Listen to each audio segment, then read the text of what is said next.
Bienvenue sur Fleur d'Avocat. Je suis Lila-Louise Maréchaux et dans ce podcast, je vais à la rencontre des avocats bien dans leur robe.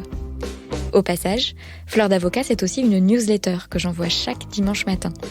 J'y raconte le développement de mes activités et j'y partage aussi de l'expertise, notamment en matière de communication et de marketing. Vous pouvez vous abonner depuis le site fleurdavocat.fr. Place à l'interview, je vous souhaite une bonne écoute. Bonjour Sandrine Benaroya. Bonjour Lila-Louise. Merci d'être mon invitée sur Fleur d'Avocat. Merci de m'inviter. Alors racontez-moi comment et pourquoi vous êtes devenue avocate. Alors c'est l'histoire d'un coup de foudre. C'est l'histoire d'un coup de foudre après le bac. Donc ça remonte quand même maintenant à quelques dizaines d'années. À l'époque, on n'était pas encore dans Parcoursup, il n'y avait pas encore ces réflexions sur l'orientation professionnelle. Et c'est tout naturellement que je rentre en fac de gestion, éco, pas du tout en fac de droit, parce que je venais d'une famille de commerçants et que chez nous, naturellement, on n'allait pas faire baveux, entre guillemets, parce que les avocats, c'est les baveux, on allait faire de la gestion. Et le premier cours de gestion, l'un des premiers cours, c'est une initiation au droit. Et je vois arriver en amphi Jean-Emmanuel Ray qui vient nous présenter les bases du droit. Je ne connaissais absolument rien à part Objection votre honneur. Et encore, parce que on n'était pas dans la période Netflix, donc on n'avait pas autant de séries que maintenant. Et Jean-Emmanuel Ray nous raconte l'arrêt Saint-Glinglin, que vous connaissez peut-être. J'ai oublié l'arrêt Saint-Glinglin. Vous avez oublié l'arrêt Saint-Glinglin. Alors, est-ce que vous voulez en quelques mots que je vous parle de cet arrêt ? Ouais. Alors, en fait, je dois vous dire que cet arrêt n'existe pas, que c'est une légende. C'est ce qu'on raconte aux étudiants de droit pour les intéresser à la matière, mais j'ai fait beaucoup de recherches et cet arrêt n'existe pas. Cet arrêt, donc ce supposé arrêt, raconte l'histoire de deux bigotes qui sont installées au fond de l'église et qui rencontrent un jeune homme, bien sous tout rapport, avec lequel elles se lient d'amitié.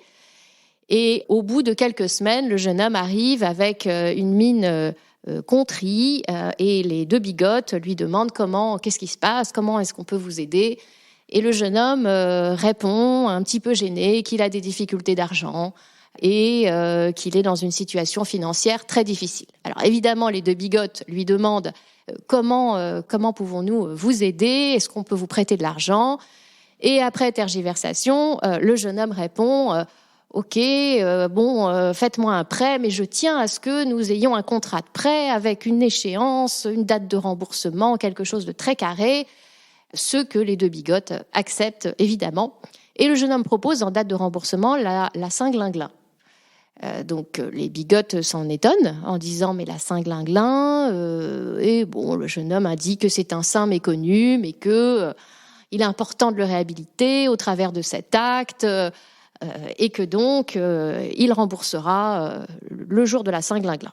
Un an se passe, évidemment pas de Saint-Glinglin puisque la Saint-Glinglin n'existe pas dans le calendrier et l'affaire est portée devant les tribunaux. Et la Cour décide que la date de remboursement est le jour de la Toussaint. Le jour de la Toussaint, puisque c'est le jour de tous les saints, la fête de tous les saints, y compris celui de la Saint-Glinglin, et que c'est donc à cette date que le remboursement doit être réalisé. Voilà, donc c'est un arrêt qui m'a tellement intéressée intellectuellement, j'ai trouvé ça tellement séduisant, que je me suis mis à écouter les cours de droit avec une passion particulière. Et qu'est-ce qui a fait clic dans cet arrêt de la Saint-Glinglin ? C'est l'ingéniosité du raisonnement pour aboutir à une solution qui concrètement était dans l'intérêt de la partie lésée, si vous voulez. Ouais. C'était ça que je trouvais très intéressant, ce pragmatisme en fait de la Cour. Voilà. Et donc, à ce moment-là, j'ai décidé que je serais avocat, que je ferais ce métier. En fac de gestion. À peine arrivée en fac de gestion. Alors, j'ai continué tout mon cursus de gestion, puisque quand je commence, je termine. Donc, j'ai fait mes 5 ans de gestion. Mais dès que j'avais du temps libre, j'allais m'asseoir dans l'amphi de droit, pas très loin. et j'allais écouter les cours de droit. Et à la fin des 5 ans de gestion, quel accès est-ce que ça permettait d'avoir pour rejoindre les métiers du droit et notamment la profession d'avocat ? Alors, ça permettait à l'époque de rejoindre directement la licence de droit. Alors, j'ai bien conscience d'être un peu dinosaure quand je parle de licence parce que maintenant, ça n'est plus du tout la terminologie que connaissent les jeunes. Il y a encore des licences, non ? C'est la troisième année ? Alors oui, c'est ce qui correspond à la troisième année post-bac. Donc, il y avait une passerelle qui était possible. Et j'ai choisi de ne pas prendre la passerelle parce que je voulais absolument faire mes 2 premières années de droit. Et donc, j'ai eu la possibilité de faire la première et la deuxième année en même temps, donc passer les examens des 2 années en même temps. Et j'étais en cours du soir, puisque dans la journée, je travaillais et j'avais réussi à être embauchée en cabinet d'avocat. Ah oui, alors comment ça s'est passé tout ça ? Alors, ça s'est passé que quand je termine mon DESS de gestion, donc ma 5e année de gestion, je réussis à me faire embaucher en fiscalité internationale dans l'un des Big Four, en stage au départ. Et par la suite, j'ai pu travailler dans un autre cabinet, être pris dans un autre cabinet, d'abord comme stagiaire, puis comme collaboratrice, et faire mon droit en cours du soir. Donc, j'ai fait l'intégralité du cursus le soir, après ma journée de travail. D'accord, donc en fait, vous avez repris donc première, deuxième année, et puis ensuite... vous avez suivi 3e année, maîtrise, école d'avocat. Absolument, j'ai tout enchaîné en travaillant en même temps. Et pourquoi c'était si important pour vous de faire la fac de droit sans passer par la passerelle ? Parce que les 2 premières années, c'est vraiment la compréhension du droit civil. Et le droit civil, pour moi, c'est vraiment la base de notre métier, en fait. Et je trouvais que c'était extrêmement dommage d'arriver sans avoir eu cette formation qui est absolument utile, même dans ma spécialité, puisque moi je fais du corporate et du droit des affaires, je pense qu'on va y revenir. C'est absolument fondamental de connaître la formation du contrat, la modification, enfin voilà, l'ensemble des aspects contractuels, du consentement évidemment, tous ces sujets qu'on aborde au cours des premières années. Voilà. Et le fait de se diriger vers le droit des affaires, c'était comme cette décision de devenir avocate à l'écoute de cet arrêt de la Saint-Glinglin, c'était tout de suite une évidence ? Alors, c'était tout de suite une évidence parce que j'ai toujours eu une fibre entrepreneuriale, toujours. J'ai monté ma première boîte, je devais avoir 16 ans. C'était quoi cette première boîte ? C'était à l'époque, c'était dans l'événementiel, c'était l'organisation de soirées, ce que faisaient beaucoup d'étudiants pour arrondir les fins de mois. Mais bon, donc c'était quand même un business qui roulait un petit peu. Donc voilà, j'ai été élevée dans cet univers. Et pour moi, c'était une évidence que si j'abandonnais cette carrière d'entrepreneur, il fallait à tout le moins qu'il y ait une relation très étroite avec ces domaines-là. Voilà. Donc, c'était pour moi évident de faire quelque chose en lien avec l'entreprise. Et les cabinets dans lesquels donc, vous avez travaillé pendant que vous étiez en fac de droit, c'est chez eux que vous avez poursuivi ensuite dans le cadre de l'école des avocats et en début de collaboration ? Donc en début de collaboration, je suis effectivement restée dans mon 2e cabinet. Je peux peut-être citer les noms. Bien sûr, bien sûr. Donc je suis arrivée à l'époque après avoir fait, je suis passée chez Deloitte, juridique et fiscale, et après je suis allée chez Hoche, qui à l'époque était le cabinet d'avocats attaché à Sallustre Redel. Et donc effectivement, j'ai commencé mon cursus chez Hoche et j'ai été embauchée chez Hoche. D'abord en fiscalité et puis, dans un second temps, en corporate, puisque je me suis rendu vite compte que le corporate m'intéressait plus que la fiscalité en réalité. Ah oui, voilà. Pourquoi ça ? Parce que j'adore négocier et que en matière fiscale, la négociation, alors je ne vais pas dire qu'elle est limitée parce que je vais faire bondir mes confrères fiscalistes, mais on n'est pas sur le même genre de plaisir. Voilà, donc moi ce que j'aime c'est vraiment la négociation dans son ensemble d'un dossier et pas uniquement une négociation avec l'administration fiscale ou certains aspects techniques. Un point névralgique. Et donc comment ça se passe ces débuts dans la profession d'avocat pour vous ? Alors c'est pas facile. D'abord mes premiers pas en cabinet sont compliqués parce que je n'avais pas les codes. Je n'avais pas d'avocat autour de moi, je n'avais jamais mis les pieds dans un cabinet d'avocat. Et je dois dire que les premiers jours, semaines dans un cabinet sont assez compliqués à déchiffrer. Et heureusement, dans chacun de mes cabinets, j'ai eu la chance d'avoir des mentors ou des personnes qui m'ont prise sous leur aile et qui m'ont aidé à déchiffrer un petit peu l'environnement, si vous voulez. Alors, qui était cette personne, par exemple, dans votre premier cabinet ? Alors, dans mon premier cabinet, c'est une personne qui, à l'époque, était collaboratrice assez senior et qui a tout de suite compris que j'étais pleine de bonne volonté, mais que il me manquait comme des pièces d'un puzzle, en fait, et qui m'a aiguillée sur un certain nombre de choses. Et c'était quoi les pièces de ce puzzle ? C'est-à-dire, qu'est-ce que vous voulez dire par déchiffrer son environnement ? Déchiffrer son environnement, c'est des choses aussi simples que apprendre à jongler avec les feuilles de temps. Vous voyez, les feuilles de temps, c'est quelque chose qu'on ne vous apprend pas à la fac et qui est un sujet tout à fait important dans un cabinet. Donc, ça signifie que quand un collaborateur vous donne du travail en tant que stagiaire, vous devez mettre le temps sur lequel vous avez passé, le temps passé sur le dossier. Voilà, ça peut poser des difficultés, il faut en mettre, il faut pas en mettre trop, mais il faut en mettre quand même. Enfin, tous ces sujets-là, c'est des sujets qui sont parfois délicats. Donc, il faut simplement quelqu'un qui vous aide à décoder ce genre de choses. Et puis, il faut savoir que à l'époque, moi, j'étais affectée à un pôle de stagiaires. Enfin, j'étais pas affectée à un avocat en particulier. Et donc, c'est très particulier parce que vous êtes dans une bibliothèque. Enfin, à l'époque, j'étais dans une bibliothèque. Le téléphone sonne. Vous décrochez le téléphone. On vous donne une recherche à faire. Vous rendez votre recherche.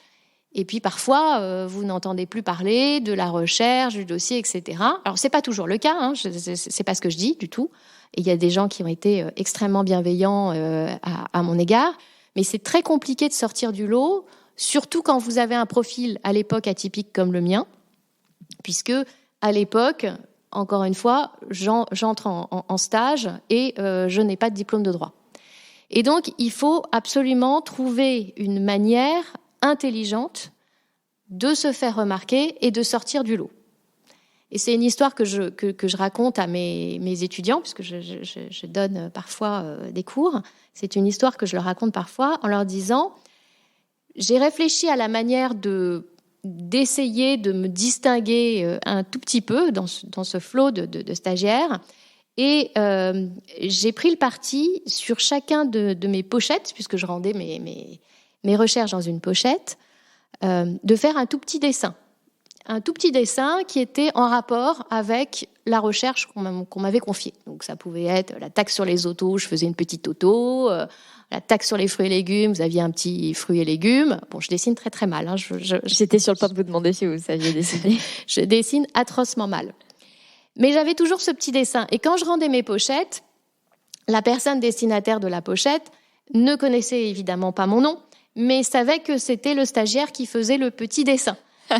Et comme les recherches étaient, j'imagine, plutôt pas mal, au final, j'ai réussi à me faire remarquer dessin après dessin, et au final, on appelait la stagiaire qui faisait le petit dessin. Voilà, c'est une anecdote toute bête, mais c'est une des manières qui m'est venue pour essayer de sortir un peu du lot. Comment elle est venue cette idée ? J'avais pas grand-chose à disposition, j'avais pas de réseau, je connaissais absolument personne, et donc j'ai réfléchi à quelque chose de simple et d'un tout petit peu original. On va voir pulluler des petits dessins sur les pochettes de recherche dans les cabinets. Je crois que maintenant, je suis sûre maintenant que les choses ont changé et qu'on n'est plus sur ce genre de stage. Oh, je sais pas, mais il est possible qu'on voit pulluler des petits dessins sur les pochettes. Et dans ces cas-là, on saura qui en est responsable. Et donc vous dites que vous avez croisé la route de personnes dans ces cabinets qui vous ont aidé à déchiffrer votre environnement. Vous avez parlé de la feuille des temps. Dans le deuxième cabinet, qui a fait ce travail un peu de déchiffrage ? C'était également une collaboratrice. Alors, il faut savoir que tous ces gens-là sont devenus des amis maintenant. Évidemment, on était restés très proches. C'était également une collaboratrice à l'époque qui, depuis, est passée maintenant associée de grand cabinet, qui a eu la même démarche, qui était dans le même état d'esprit, qui elle-même avait été aidée par la première personne dans le premier cabinet. Vous voyez, finalement, un réseau se constitue assez rapidement. Et qui m'a pris à nouveau sous son aile et qui m'a aidé à me construire, à faire mes choix, à respecter mes choix qui étaient de basculer de fiscalité en corporate et qui m'a accompagnée sur la suite de ma carrière professionnelle. Qu'est-ce qui vous faisait hésiter dans ce choix de basculement ? J'ai pas tellement hésité sur le choix de basculement, en fait. Ouais. J'ai pas tellement hésité. Okay. J'ai assez vite compris que ce que j'aimais de la fiscalité, c'était ce côté extrêmement technique qui m'intéressait beaucoup.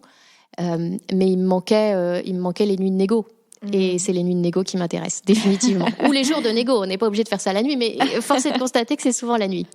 Surtout quand c'est l'international. Et rétrospectivement, et maintenant avec votre expérience, selon vous, quels sont vos conseils pour une personne qui arrive en stage ou même en début de collaboration ? Qu'est-ce qu'il faut déchiffrer de son environnement, justement ? Il faut être curieux. Et c'est ce que je dis beaucoup aux jeunes qui arrivent. Rien n'est figé, rien n'est irréversible. Y compris dans vos choix, parce qu'il y a beaucoup de jeunes qui ont peur de se tromper sur un début de collaboration, qui hésitent. On peut évoluer, on peut changer. Avec de la détermination, on peut tout à fait arriver à complètement modifier son parcours. Donc voilà, je pense qu'il faut être ouvert d'esprit et être assez lucide sur soi-même.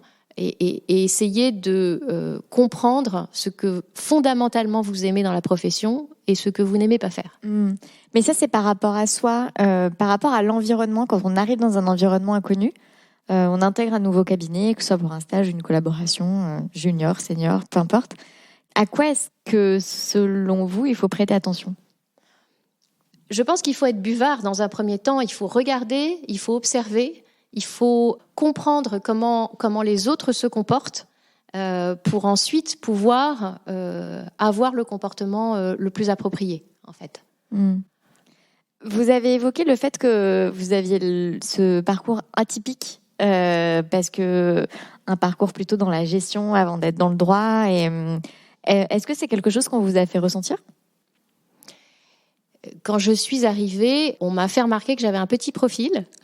Un petit profil. Un petit profil. Alors, on est à la radio, vos auditeurs n'ont pas forcément les images, mais vous pourrez confirmer que je n'ai pas un petit profil. Oui, vous n'êtes pas... en tout cas, physiquement. Je suis un petit profil, vous n'êtes pas un petit profil. Oui, c'est sûr que un parcours atypique, tout à fait atypique, est quelque chose qui est au départ, qui pouvait être au départ quelque chose de peut-être un peu inquiétant. Mais assez rapidement, je pense que les personnes avec lesquelles j'ai travaillé ont pu voir les atouts de cette diversité, en fait, dans mon profil. Vous avez bien réussi à réutiliser ce que vous avez appris en gestion dans votre pratique en fiscal et puis ensuite en droit des affaires ? Ouais, je pense que c'est tout à fait essentiel et je pense que ce métier dans les activités corporate, on ne le fait bien que si on a une très bonne connaissance de la gestion des entreprises.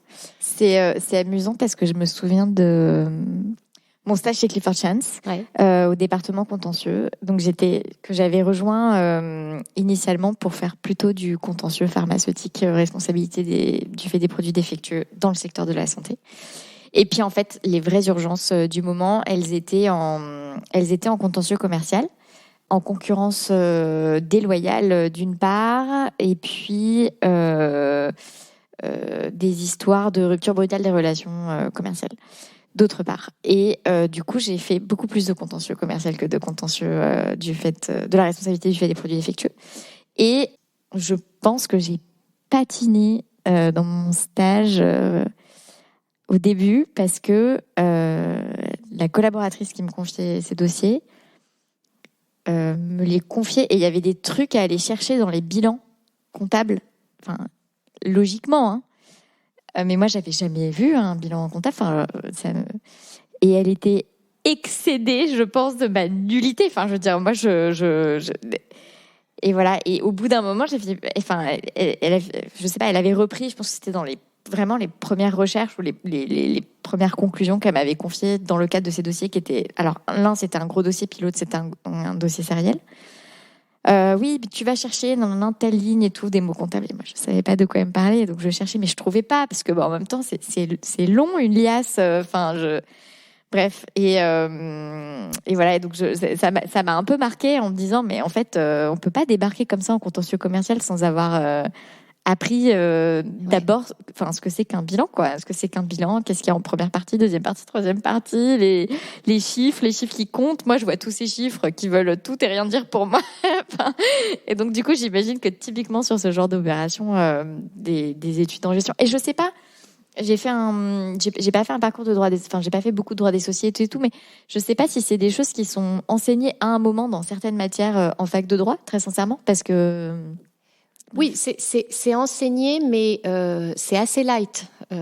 C'est assez light, à vrai dire. Et c'est vrai que on a beaucoup de collaborateurs qui ont doublé ça par une formation spécifique. Mais la formation, c'est une chose. La pratique, c'en est une autre. Et c'est vrai que moi, je reprends ça avec eux parce que, avec le stylo à la main, je veux que... elle sache calculer un BFR, passer une écriture comptable, parce que c'est dans ces conditions-là qu'on a la force nécessaire pour pouvoir aller en égo et défendre son bout de gras sur des ajustements de prix, sur des valorisations, etc., etc. Donc c'est hyper important comme sujet. Mais vraiment, des gens qui ont pu passer en entreprise, qui ont pu mettre les mains dans le cambouis, je dirais, c'est quelque chose de fondamental. Et donc, on a digressé à partir de cette expérience chez Hoche, où vous étiez, et vous avez commencé donc comme collaboratrice. Combien de temps est-ce que vous êtes restée dans ce cabinet ? Alors, je suis restée 5 ans dans le cabinet. Je suis restée 5 ans. J'ai passé 5 ans intenses, puisque je courais tout le temps. Puisque, comme je vous l'ai indiqué, je travaillais la journée, j'avais les cours du soir, et comme j'aime bien m'en rajouter des petites louchées, j'étais à l'époque également chargée de TD à la fac. Voilà, donc c'était effectivement assez intense. Mais j'ai appris énormément de choses. J'étais avec des gens formidables et j'ai beaucoup progressé. C'est chez Hoche que vous avez fait votre transition vers le droit des affaires ? Absolument, tout à fait. Et pourquoi ça s'est terminé ? Ça s'est terminé parce que je crois que c'était la fin d'un cycle. On va revenir peut-être plus tard sur les cycles. Mais non, mais rentrons dans le sujet des cycles aujourd'hui, maintenant. Je pense que on a besoin professionnellement, de temps en temps, quand on a accompli quelque chose, de passer à autre chose et d'ouvrir une nouvelle page. Et je crois que c'était le moment pour moi d'ouvrir cette nouvelle page. Quand j'étais rentrée chez Hoche, j'étais stagiaire. Quand j'en suis sortie, j'étais collaboratrice. Alors,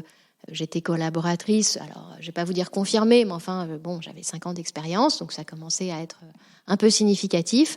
Et j'avais envie de passer à autre chose, voir d'autres sujets, ce que j'ai fait. Comment vous l'avez senti, ça ?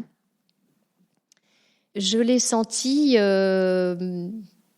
je sais pas vous dire comment je l'ai senti. Je pense que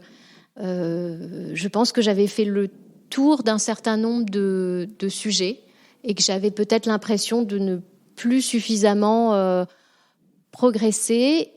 Et puis, quand vous avez été toute jeune dans un cabinet, peut-être qu'à un moment donné, vous avez envie qu'on vous regarde d'une autre manière. Et pour qu'on vous regarde d'une autre manière, il faut aller ailleurs, je pense. En tout cas, dans mon cas, c'était ça. Et c'était quoi l'ailleurs que vous cherchiez ? Qu'est-ce que vous vouliez apprendre de plus ? Qu'est-ce que vous vouliez apprendre de différent ? D'abord, je voulais travailler avec des nouvelles personnes. Je voulais voir d'autres méthodes de travail. Hoche, à l'époque, avait une clientèle qui était, ça a changé, mais avait une clientèle qui était pas mal liée à Salustro Redel, donc au cabinet d'audit. Donc j'ai fait pas mal à l'époque d'audit, de restructuration, d'acquisition pour les clients de Salustro Redel. Et je voulais passer à une autre catégorie de clientèle. Et je voulais aussi faire du private equity, puisque c'était les débuts du private equity à l'époque. Donc, c'est des matières qui m'intéressaient. Qu'est-ce que vous voulez dire par à une autre catégorie de clientèle ? Des clients qui ont choisi leur cabinet d'avocat pour les personnalités et pour le cabinet en tant que tel, sans lien avec le fait que ce soit le cabinet d'avocats attaché à leur auditeur, si vous voulez. Voilà. Ce qui était un petit peu le cas à l'époque. Et donc, où est-ce que vous êtes partie ? Quel cabinet avez-vous rejoint plutôt ? Présentons les choses de cette façon. Alors, j'ai rejoint le cabinet Ayash Salama, à l'époque. Donc, on est en 2001. Et à l'époque, Ayash Salama, c'est un cabinet très sympathique. C'est toujours un cabinet très sympathique qui était de beaucoup plus petite taille qu'aujourd'hui, parce que je pense qu'on devait être, je ne vais pas vous dire de bêtises, mais on était peut-être un peu plus d'une dizaine, mais pas beaucoup plus, en fait. Ce changement de taille, parce que j'imagine que Hoche, c'était une structure bien plus importante. C'était un petit peu plus important, ouais. C'était un petit peu plus important. Et le fait d'aller dans un cabinet de plus petite taille, plus confidentiel, ça vous a pas fait peur ? Vous avez pas... Vous y avez pas attaché, je sais pas, certaines idées. Comment vous avez perçu le fait d'aller dans un cabinet de plus petite taille ? Alors la peur, vous l'avez bien sûr, et je pense que la peur, vous l'avez à chaque fois que vous changez de cabinet d'avocat. Ça doit être. Alors celui ou celle qui m'explique qu'elle a absolument pas peur de changer de cabinet et de se planter sur la structure, c'est quelqu'un d'assez fort. Donc oui, j'avais peur, mais j'avais pas peur de ça. J'avais peur plutôt parce qu'à l'époque, le cabinet m'apparaissait comme un cabinet plus familial et je me demandais la place que j'allais pouvoir avoir au sein de ce cabinet familial. J'avais plusieurs propositions à l'époque quand j'ai décidé de changer et j'ai travaillé avec eux. J'ai voulu travailler avec Bernard Ayache que j'ai rencontré parce que le personnage et le projet me plaisaient. C'était quoi le projet ? Le projet, c'était de faire évoluer la structure, justement, de faire en sorte que d'une structure, à l'époque, encore une fois, assez familiale, puisqu'il y avait déjà 3 Ayache au sein du cabinet, de le faire passer de le faire évoluer vers un cabinet plus important, plus reconnu en private equity. Voilà, c'était ça le projet. Et le personnage ? Et le personnage était et toujours, il est toujours quelqu'un de extrêmement calme, extrêmement posé, extrêmement rassurant. Voilà, et donc c'est quelque chose qui m'intéressait en fait. Vous l'aviez rencontré avant d'être dans un processus de candidature pour rejoindre leur cabinet de recrutement ? Pas du tout. Non, ça a été dans le cadre de ces entretiens que vous l'avez rencontré et que vous avez éprouvé le personnage, justement ce calme dont vous parlez ? Absolument, oui, tout à fait. Et donc cette aventure chez eux ? Cette aventure chez eux a duré 20 ans. Donc c'est une très belle aventure. C'est une très belle aventure chez eux. C'est une vie quasiment, puisque je suis partie l'année dernière pour rejoindre Fairway. Donc ça a été une très très belle aventure, évidemment. Alors comment on raconte 20 ans d'aventure dans un cabinet ? Je sais pas, je vous laisse me dire. C'est compliqué parce que on grandit en fait et on a la vie professionnelle et on a la vie personnelle en même temps qui, en 20 ans, change du tout au tout. C'est-à-dire quand j'arrive en 2001 au cabinet, je suis jeune collaboratrice sans enfants et quand j'en repars, je suis associée avec 2 enfants et et 20 ans de plus. Donc c'est évidemment compliqué. Au milieu de tout ça, une très belle aventure, un cabinet qui a beaucoup grossi, des deals très intéressants, une expertise qui s'est évidemment étendue, une aventure humaine évidemment, hein, puisque quand vous passez 20 ans avec les mêmes personnes, c'est évidemment quelque chose de très marquant, je dirais. Voilà, beaucoup de travail, énormément de travail, beaucoup de rigolade. Voilà. Combien de cycles est-ce que vous avez traversé justement chez eux ? Alors, je pense que j'ai eu un cycle à l'intérieur de ces 20 ans. Après la naissance de ma première fille, j'ai eu l'idée saugrenue de travailler moins et de rejoindre l'entreprise. Ce que j'ai fait. Donc, je suis partie en direction juridique dans un grand groupe et ça m'a pas plu du tout. Qu'est-ce qui vous a pas plu justement ? Ce qui m'a pas plu, c'est que j'ai perdu. Je pense que ça n'était pas suffisamment excitant pour moi. Ça n'était pas suffisamment excitant. Quand on fait ce métier, on vit dans une espèce d'euphorie permanente à chaque deal, du début du deal, de la découverte, des négociations, des closings. Enfin, c'est une vie qui est crevante. On va peut-être y revenir, mais c'est une vie qui est trépidante aussi. Il me manquait cette excitation, clairement, et il me manquait aussi une forme de liberté, parce que quand on est avocat, on a le statut de libéral. Alors, on ne se rend pas bien compte de ce que ça veut dire, le statut de libéral, surtout quand on est collaborateur et qu'on travaille dans une équipe. Mais quand on va en entreprise, je pense que ce mot prend toute sa signification, en fait. Et je me suis rendu compte que le fait de ne pas pouvoir conduire le dossier comme j'aurais souhaité, parler aux interlocuteurs qui m'intéressaient, respecter une forme de hiérarchie, c'est des choses qui ne me convenaient pas.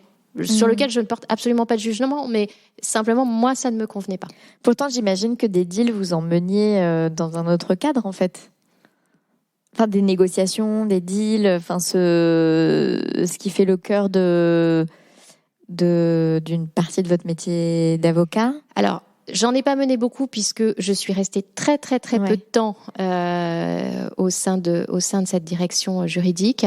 Mais en réalité, c'était beaucoup les avocats qui menaient les négociations et c'était très frustrant pour moi. Ah ouais, si c'est le cœur de ce que vous aimez. C'était exactement ce que j'aimais et voilà. Et donc c'est quelque chose qui ne m'est pas, enfin ça m'a pas convenu. Peut-être que je suis pas pas tombée au bon endroit au bon moment. J'en sais rien.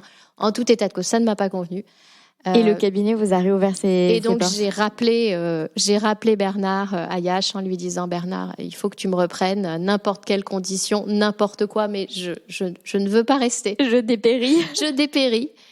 Je pense que l'aventure a duré peut-être un mois et demi. Ah oui, pas ça plus. A été extrêmement rapide. Je dépérissais vraiment, vraiment. Et le fait de rejoindre l'entreprise, cette fameuse idée saugrenue de travailler moins, rétrospectivement, est-ce que vous pensez que l'entreprise était la seule voie pour ça ? Rétrospectivement et à l'époque, oui. Les choses ont évolué, mais à l'époque, je pense que c'était compliqué de travailler moins en restant en cabinet d'avocat, clairement. Je me suis rendu compte que travailler moins n'était pas forcément une bonne idée pour moi. Ça, c'est un deuxième sujet. Mais je me souviens de mon premier RTT. Je pense que j'en ai eu qu'un d'ailleurs, puisqu'en restant un mois. Et c'était pour moi une espèce d'errement. J'étais complètement déphasée. Je ne savais pas quoi faire. Je me refusais à aller chercher l'enfant à l'école parce que ça me paraissait totalement incongru. Et voilà, je pense que je ne suis pas faite pour travailler moins, clairement. C'est quoi votre rythme ? Je travaille beaucoup. C'est quoi beaucoup ? Beaucoup Ça vous suffit pas, ça? Non, parce que c'est tellement subjectif. C'est quoi beaucoup pour vous ? Alors, en moyenne, je vous demande pas je vous demande pas votre timesheet. non, mais la difficulté, c'est justement la moyenne, parce que vous avez, quand vous êtes en période de deal, vous travaillez beaucoup. En plus, moi, j'ai une manière de travailler où j'aime bien être au courant de tout. Ça, c'est mon travers à moi. Donc, j'aime bien savoir exactement où en sont les collaborateurs, où en est la négo, quelle est la stratégie de négociation, comment va être le prochain rendez-vous. J'aime bien parler avec les clients le soir de la manière dont on va continuer à avancer indépendamment des actes, mais simplement pour élaborer avec une stratégie. Donc voilà, quand je suis en opération, je travaille... je ne sais pas quoi vous dire, mais beaucoup. Et puis surtout, on ne décroche jamais véritablement. C'est-à-dire que, évidemment, les week-ends, les vacances, voilà, j'aime bien continuer à avoir ce lien, en fait. C'est important. Et comment vous avez géré ça avec vos 2 enfants ? J'ai géré. Je peux pas vous dire j'ai bien géré. J'ai géré. Je n'ai pas demandé comment est-ce que vous avez bien géré ça avec vos 2 enfants. Non, c'était pas ma question. Non, j'ai géré. Et c'est marrant parce que c'est une question assez récurrente quand je vais faire des interventions dans les universités. Est-ce que vous arrivez à concilier votre vie personnelle et professionnelle ? Comment vous faites avec vos enfants, etc. J'ai fait parce que j'adore ce métier et que j'adore mes enfants. Maintenant, j'ai une manière je ne suis pas la maman qui va chercher ses enfants le soir à la sortie de classe. Et si c'est ça ce que vous voulez, alors il ne faut pas faire ce métier. C'est ce que je dis aux jeunes. Simplement, sur le reste, ça se gère parce que on est tellement dans l'efficacité du métier que les choses, on arrive à les faire rapidement, on arrive à faire plusieurs choses en même temps. C'est marrant parce que j'ai écouté un de vos précédents podcasts et c'est quelque chose qui est assez récurrent. C'est vrai chez les femmes avocates d'avoir cette espèce de don d'ubiquité. Il faut être un petit peu imaginatif sur un certain nombre de choses. Moi, je me souviens quand elles étaient petites et que je partais travailler, je prenais en photo les dictées et les cours. Comme ça, à 17h, je pouvais faire une visio, leur faire leur dictée. Tout en étant à mon bureau. Voilà, donc c'était une manière de faire un petit peu les devoirs sans être là, etc. Quand vous avez des enfants qui voient que leur maman est passionnée, je pense que ça se passe bien. Je leur ai appris l'autonomie, beaucoup. Elles sont très, très, très autonomes et depuis très, très tôt.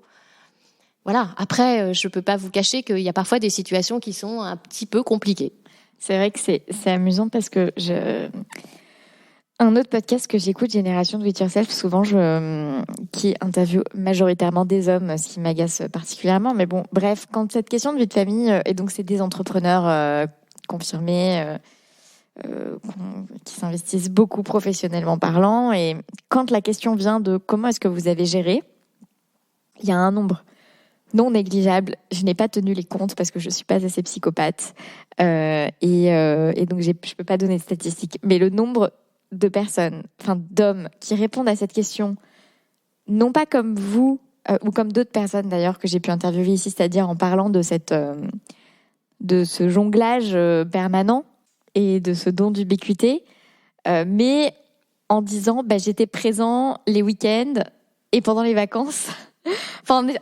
Du coup, ça devient... Et donc, à chaque fois, j'ai envie de sortir de mes coups et de dire, mais en fait... Mais le petit déjeuner du matin, par exemple. Exactement. Qui s'occupe du petit déjeuner du matin ?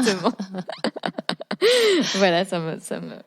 Bref, c'est toujours surprenant de voir... Enfin, surprenant, pas tellement sociologiquement parlant, mais Enfin, justement, moi, ce qui me surprend, c'est que ça ne les surprenne pas eux-mêmes de répondre comme ça. Bref, pour en revenir à votre parcours, donc 20 ans, un long cycle 20 ans. entrecoupé de cette parenthèse d'un mois, un mois et demi. Enfin, j'ai pas compté, mais c'était vos vacances en fait.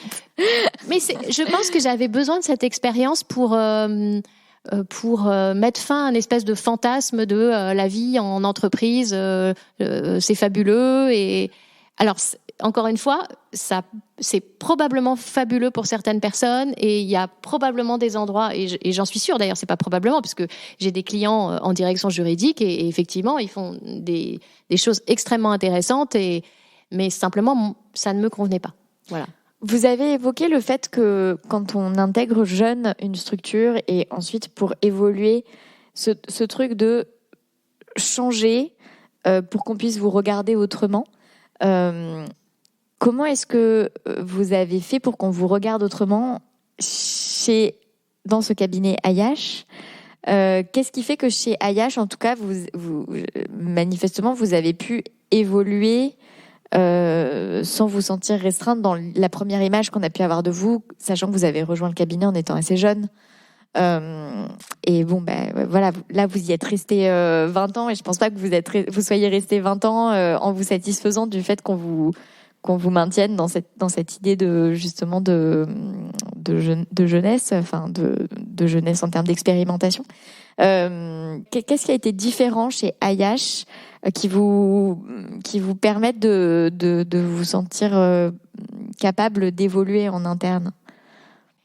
C'est-à-dire que j'ai grandi avec la structure, et quelque part, à tort ou à raison, mais c'était aussi ma petite entreprise. J'ai réussi et nous avons réussi d'ailleurs, à faire en sorte que je sois complètement associée à la croissance et à la réussite de la structure. J'étais très impliquée dans, évidemment, mon travail, mais dans tout un tas d'autres sujets, et beaucoup sur la com, sur le marketing. J'ai beaucoup travaillé avec eux sur ces sujets-là. On a fait pas mal de choses très rigolotes et assez intéressantes. Également sur les sujets RH, et donc quelque part la réussite de ce projet, c'était aussi un tout petit peu ma réussite. J'ai grandi avec eux, je suis devenue associée. Ce sentiment d'appartenance au projet a grandi évidemment à ce moment-là, avec d'autres problématiques, problématiques heureuses, mais de développement de clientèle, d'élargissement de compétences, l'ensemble de ces sujets.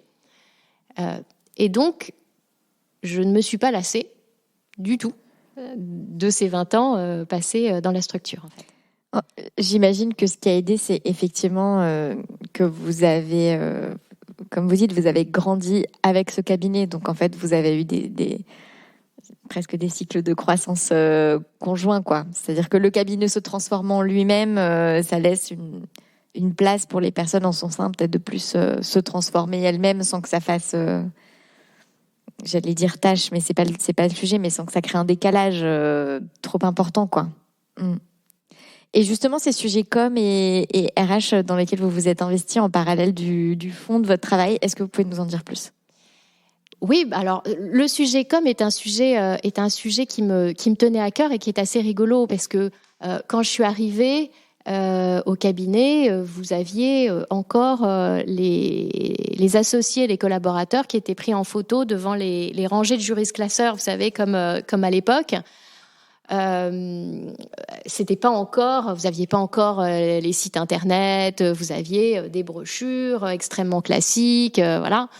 Et donc, au départ, ce que je leur ai proposé, c'est d'essayer de moderniser un petit peu tout ça et de créer une image un peu décalée, parce que, et ça c'est important, par ailleurs, le cabinet avait toute sa légitimité professionnelle, voilà, il avait son sérieux, voilà. Et la signature était là. La signature était là, et donc je leur ai proposé d'avoir ce léger décalage. Et je pense que ce qui a marqué un tournant peut-être dans mon intervention là-bas, c'est la première carte de vœux du cabinet. Je ne sais pas si vous la connaissez ou pas. Non. la première carte de vœux du cabinet où je leur ai proposé de faire un remake de Palace. Je ne sais pas si vous connaissez l'émission Palace. Non plus. Bon, je vous enverrai alors un extrait. Et donc, on a travaillé sur quelque chose d'assez rigolo et d'assez décalé, avec une chorégraphie de l'ensemble des associés et des collaborateurs, ce qui à l'époque a fait grand bruit et a beaucoup circulé. Ça a beaucoup plu. Il y a eu tout un emballement autour de cette première carte de vœux, qui a d'ailleurs gagné des prix, qui a été distinguée. J'en ai fait d'autres par la suite. J'ai travaillé sur les Muppet Show. Enfin voilà, on a fait une série d'actions de com. Bon, après, évidemment, on s'est constitué en pôle avec d'autres associés. On a pris une agence. Voilà, c'était le démarrage, mais c'était important d'initier un mouvement.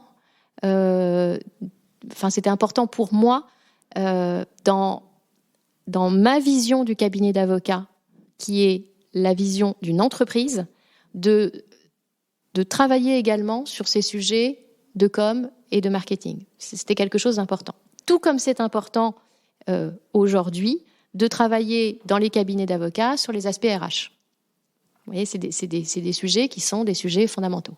Et pourquoi cet axe du décalage ?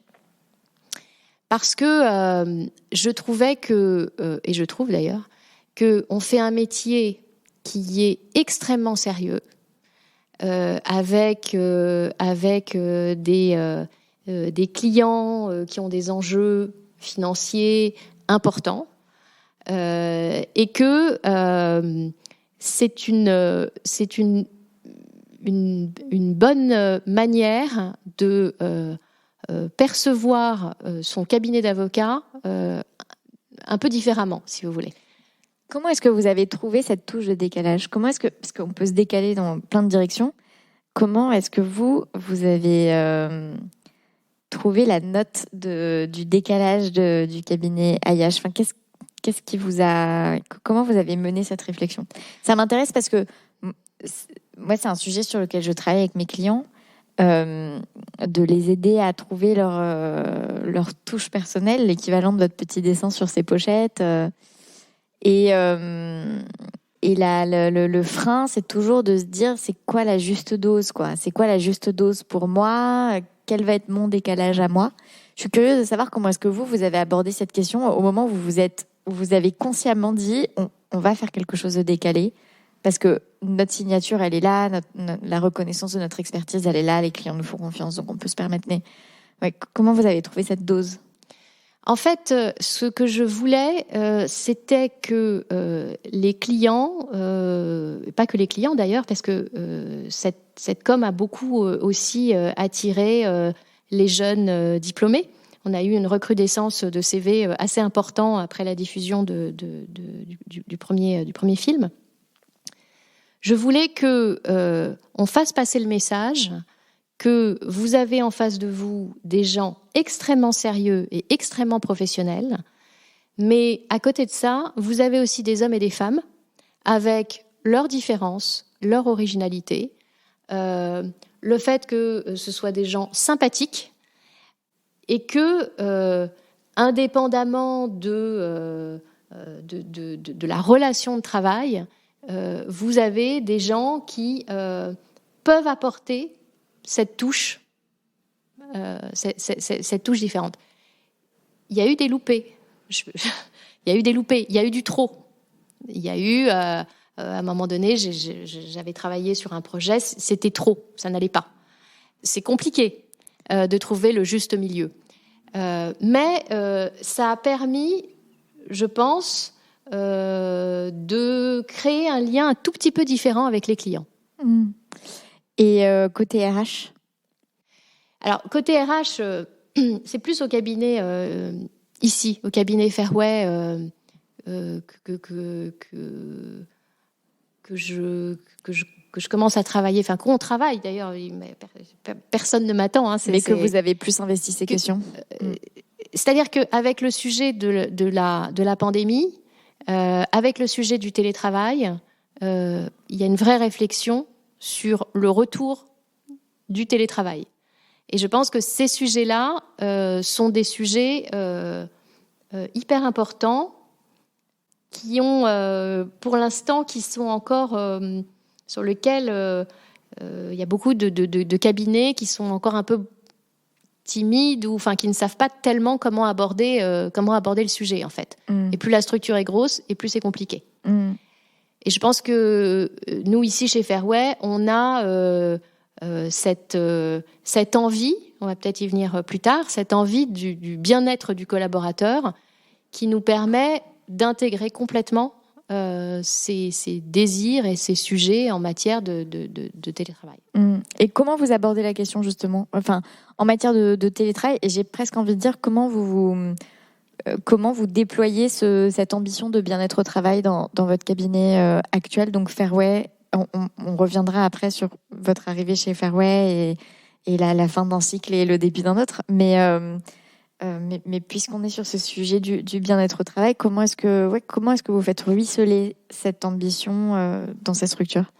Je pense que ici, les collaborateurs sont suffisamment bien et associés à un certain nombre de décisions pour pouvoir créer un vrai débat sur les contraintes de chacune des solutions.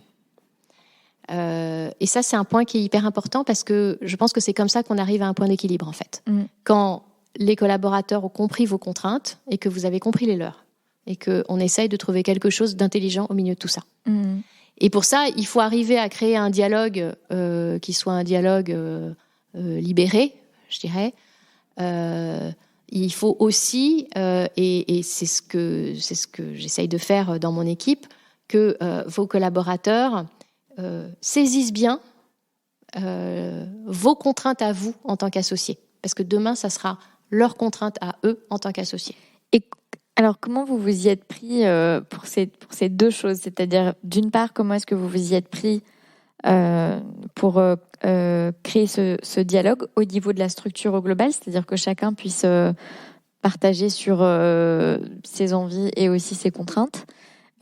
Et ensuite, comment est-ce que vous vous y prenez, vous, personnellement, comme associé, pour faire en sorte que cette compréhension des contraintes qui sont les vôtres à ce niveau-là de responsabilité, de hiérarchie, de poste, on va dire, dans le cabinet, que ce soit intégré, pour créer ce dialogue, justement. Comment est-ce que vous vous y prenez ? Je pense que l'important, c'est de véritablement les associer. En tout cas, c'est ce que je fais. Mais comment vous avez, par exemple, donc ce que je comprends, c'est qu'il y a eu une discussion assez globale sur la politique du télétravail dans le cabinet et sur peut-être d'autres sujets. J'ai l'impression qu'il y a eu un moment, une sorte d'état des lieux un petit peu. Quelle a été ? Est-ce qu'il y a eu une méthodologie d'appliquer ? Comment non, ça s'est fait ? Il n'y a pas de méthodologie. Il n'y a pas eu de discussion globale. C'est simplement que il y a une liberté de parole telle dans le cabinet. Avec les associés, une fluidité à la fois entre nous associés et entre les collaborateurs et les associés telle que on arrive assez librement à se parler des différents sujets et des différentes contraintes. Ça ne veut pas dire que on est dans le monde des bisounours. C'est pas ce que je dis. Je dis simplement que ce qui me frappe ici, c'est que la relation entre collaborateurs et associés est suffisamment bonne pour qu'on puisse se dire les choses dans un sens et dans un autre.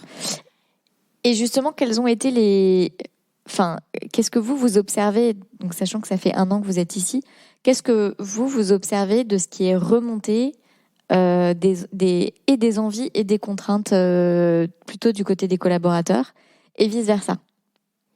En fait, sur le sujet, on en parle sur le télétravail, mais en réalité, c'est quelque chose qu'on duplique sur tout un tas de sujets. Oui. On parlera peut-être plus tard du sujet de la com et de l'animation des réseaux sociaux ici. On a des réunions, on se voit tous les mardis matins, on discute avec les collaborateurs, comment vous voyez les choses. Vous voyez, c'est vraiment, on privilégie des moments de dialogue avec eux, formels ou informels. Mais en tout cas, on privilégie ça.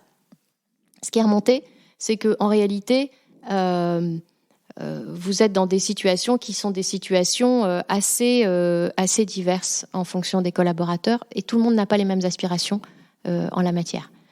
Voilà, donc on a réussi à instaurer un équilibre où finalement nous prenons en compte leurs contraintes et ils prennent en compte nos contraintes en fonction des évolutions des dossiers, etc. Et on arrive à avoir quelque chose d'assez...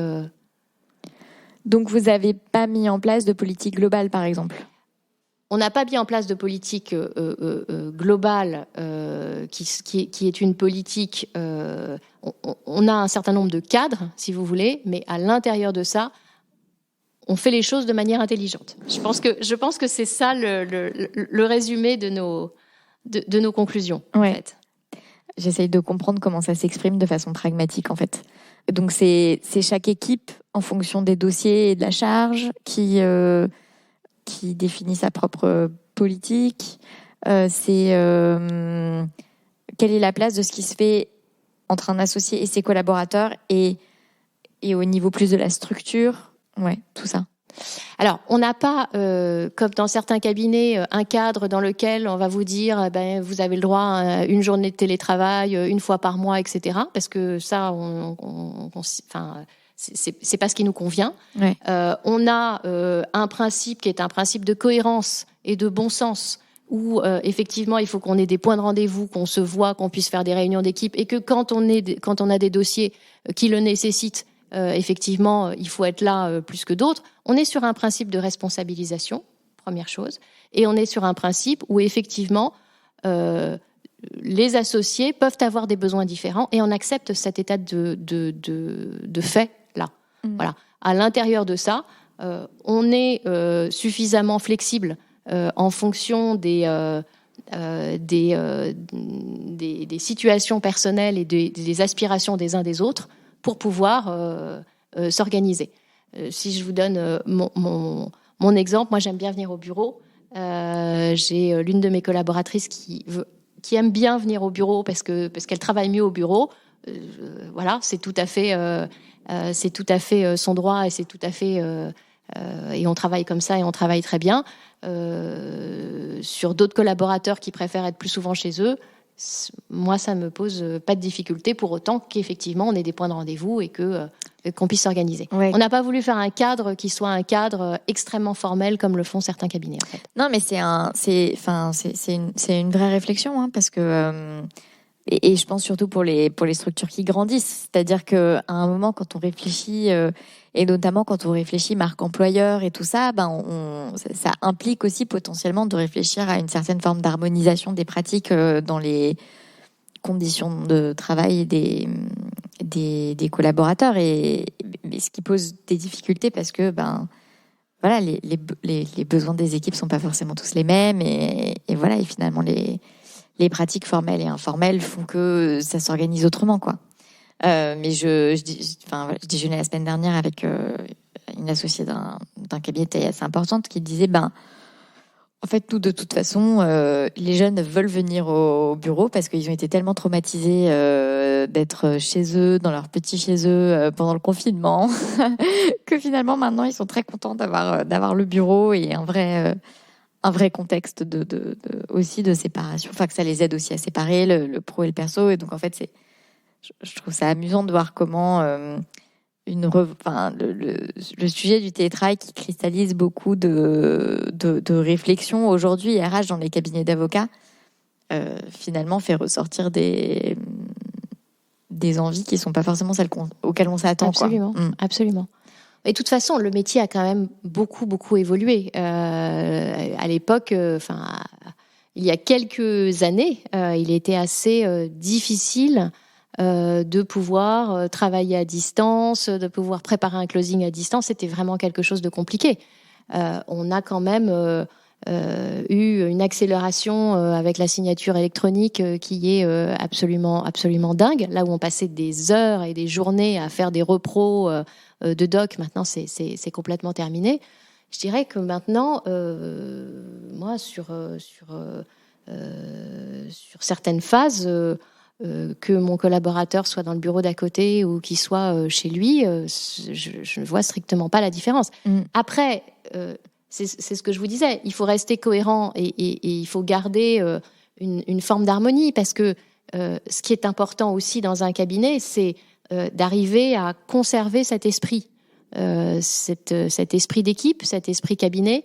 Et ça, c'est extrêmement compliqué quand vous avez tout le monde éparpillé en télétravail. Et c'est pour ça que, comme je vous le disais, on a des réunions hebdomadaires sur la com. Moi, j'aime bien que tout le monde soit présent à ce moment-là. Et c'est d'ailleurs un moment de retrouvailles inter-équipe, parce que c'est important que les équipes soient mélangées les unes avec les autres. Et c'est un moment où on échange...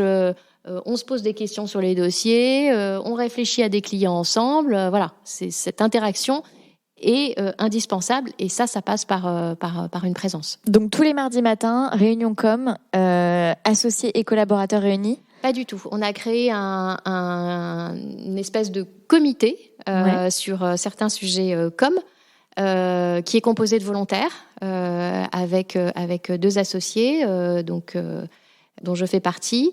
Et on échange beaucoup sur les réseaux sociaux, nos parutions, quelle image on veut donner, qu'est-ce qu'on veut mettre en avant, à quel forum on va participer, quels sont nos voilà, ce genre de sujets. Ouais. Et parlons de ce cycle justement Fairway. Donc 20 ans plus tard, il y a un cycle qui se termine et vous quittez le cabinet Ayache pour rejoindre Fairway. Qu'est-ce qui s'est passé ? Il s'est passé qu'à un moment donné, j'avais besoin de nouveautés. J'avais besoin de nouveautés. J'aime bien la petite entreprise. Et j'étais arrivée à un stade dans le cabinet où le cabinet a grossi. Maintenant, c'est devenu une plus grosse machine. Et j'avais envie de repartir avec mon bâton de pèlerin et reconstruire. Voilà. Et donc, je me suis interrogée sur la structure. Alors évidemment, moi, je suis pas du tout faite pour les grosses structures anglo-saxonnes, etc. C'est pas dans ce genre de cabinet que je me retrouve, en tout cas. Vous avez été draguée ? Oui, bien sûr. On est évidemment draguée. Ouais. Et donc, j'ai choisi Fairway parce que je cherchais un cabinet. Alors, j'avais un cahier des charges extrêmement précis. Je veux tout savoir. Je voulais des gens très sympathiques.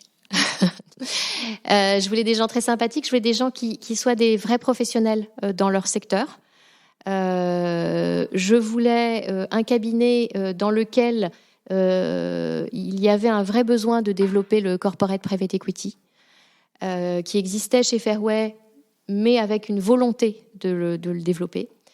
Voilà, c'était essentiellement mes trois critères qui étaient importants. Et ça a été dur de trouver la structure ? Non. Ça n'a pas été très dur de trouver la structure, et je crois beaucoup aux rencontres. Et il y a eu rencontre, très clairement, avec les associés ici. Et j'ai donc assez naturellement décidé de venir tenter l'aventure ici. Ça a été quoi cette rencontre ? C'est une rencontre avec, au départ, 2 associés, Aubry d'Argentlieu et Frédéric Lefébure, qui m'ont exposé très clairement leur projet, avec lequel on a eu un échange très libre. Et par la suite, j'ai rencontré les autres associés du cabinet. Ouais.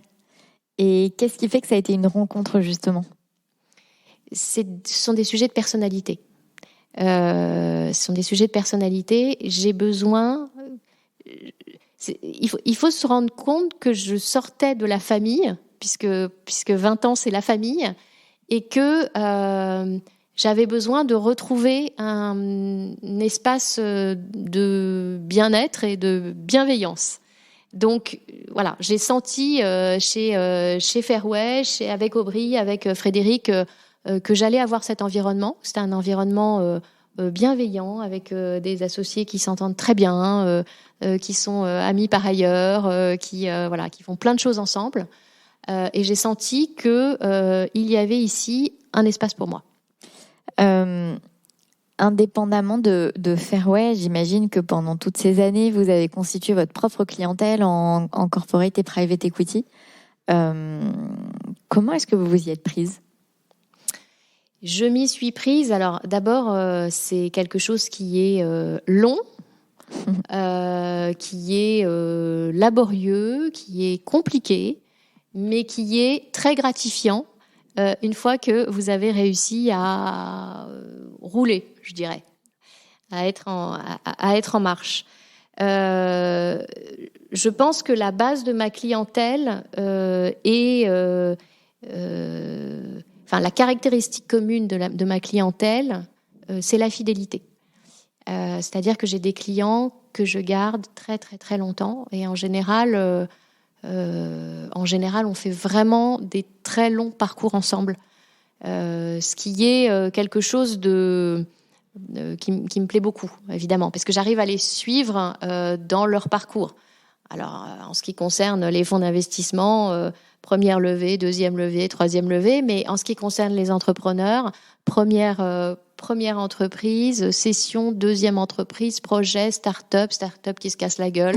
Non, c'est pas ça, on va recommencer autre chose. Tiens, je vais m'associer ici. Tiens, je rachète cette boîte. C'est autant de sujets qui me passionnent et sur lesquels j'adore continuer à les accompagner sur la durée.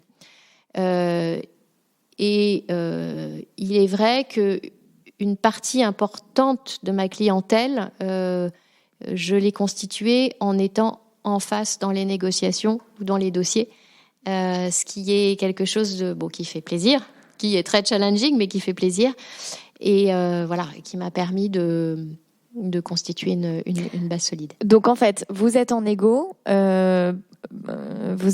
donc pour le cabinet par exemple. Et en face, ils se disent mais elle est vraiment trop forte cette avocate. Et donc pour le deal suivant, ils vous appellent oui maître.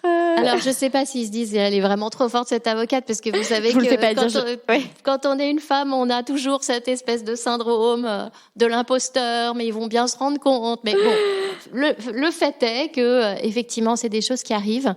C'est des choses qui m'arrivent assez régulièrement, je dirais, où effectivement, alors je ne sais pas si c'est forte ou efficace ou délivrer le deal, ou je ne sais pas comment vous appelez ça, mais voilà. Donc c'est chouette ce ping-pong où vous partez en émissaire notamment pour le cabinet et puis en fait vous récupérez un client personnel qui intègre votre propre base de votre ligne à vous de business. C'est plutôt efficace comme procédé.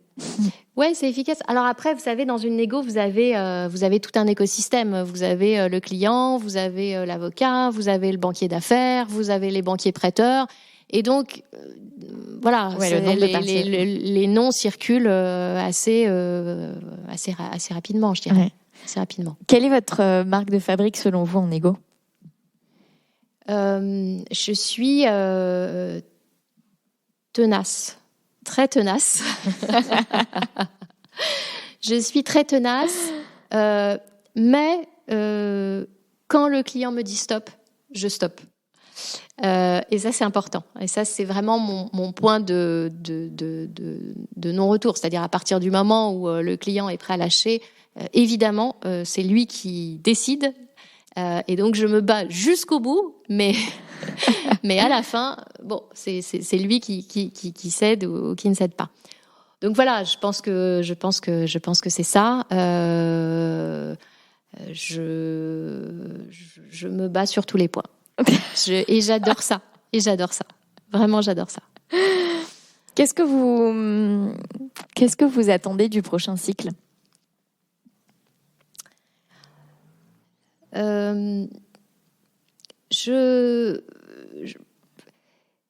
j'aimerais bien réussir cette nouvelle construction, puisque je suis là pour accélérer le développement sur le corporate private equity de Fairway. Donc ça, j'aimerais bien y arriver. Et j'aimerais bien également réussir le challenge de faire monter mes jeunes pour que demain, ils soient à ma place. Ça, c'est vraiment le sujet de la transmission. C'est un sujet qui est très important pour moi et que j'ai vraiment à cœur. Comment vous comptez vous y prendre ? Je les pousse. J'essaye de les former sur tous les aspects du métier. Ça me paraît hyper important et depuis très jeune. C'est un métier qui est compliqué quand on est jeune parce qu'on a d'abord la technique à comprendre, à apprendre. On a la compréhension du deal, on a la compréhension du client, on a arrivé à avoir suffisamment de bouteilles et de confiance pour arriver à rassurer le client. Donc ça, c'est sur tous les aspects, je dirais, deal en tant que tel. Et à côté de ça, on a toute la partie facturation, demander des honoraires, relancer sur des honoraires, faire tourner un cabinet, recruter, se planter sur les recrutements.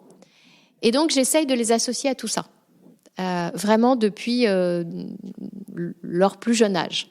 Ça signifie que les entretiens pour recruter des stagiaires, ils sont là, ils prennent la décision. Voilà. Si on se plante, on subit ensemble les conséquences de ce mauvais recrutement. Et ils en subissent au premier chef les conséquences parce que quand ils ont un mauvais stagiaire quelque part, c'est eux qui doivent effectivement travailler plus. Le sujet des honoraires, je leur demande toujours comment vous voyez les choses, de quelle manière vous pensez aborder la négociation, etc. Donc j'essaye vraiment de les pousser. J'essaye de les amener avec moi sur les DG marketing également, de les mettre en avant en disant ça c'est une cible pour toi, c'est toi qui vas y aller, moi je peux aider, je peux passer les coups de téléphone, etc. Mais c'est toi qui vas y aller. Voilà, j'essaye de faire ce boulot-là de transmission. Et vous les sentez réceptifs ? Oui, bien sûr, bien sûr. Je pense que ceux qui sont pas réceptifs, j'ai du mal à travailler avec eux. Enfin, c'est pas le type de structure qui leur convient, je pense. Moi, je suis dans une relation où ils donnent beaucoup, je donne beaucoup. Voilà. Quelle est votre dernière joie ? Si je vous parle de mes spécial cas du matin, ça peut pas être ma dernière joie, ça. Ah si, mais vous m'avez parlé d'autres choses du matin tout à l'heure, donc de Chris Prols. Je suis perdue, moi. Non, plus sérieusement, écoutez, ma dernière joie, on a pris un verre de rentrée avec les associés hier soir en face au café. C'était très sympa et voilà, on a passé un bon moment tous ensemble. Voilà. Et qu'est-ce que vous portez sous votre robe ? Alors je ne mets jamais, très rarement la robe d'avocat, pas jamais, mais assez rarement la robe d'avocat. Et en général, alors je fais pas du tout attention à ce genre de choses, donc je porte ce que je porte le jour J. Rien de plus, rien de moins. Merci beaucoup pour cet échange. Merci. Vous avez écouté l'épisode jusqu'au bout, donc j'imagine que ça vous a plu. Pour me remercier et pour aider d'autres personnes comme vous à découvrir le podcast, vous pouvez le partager, vous abonner depuis votre application d'écoute de podcast et laisser un avis et 5 étoiles. Ça fait vraiment la différence au niveau des algorithmes. À la semaine prochaine!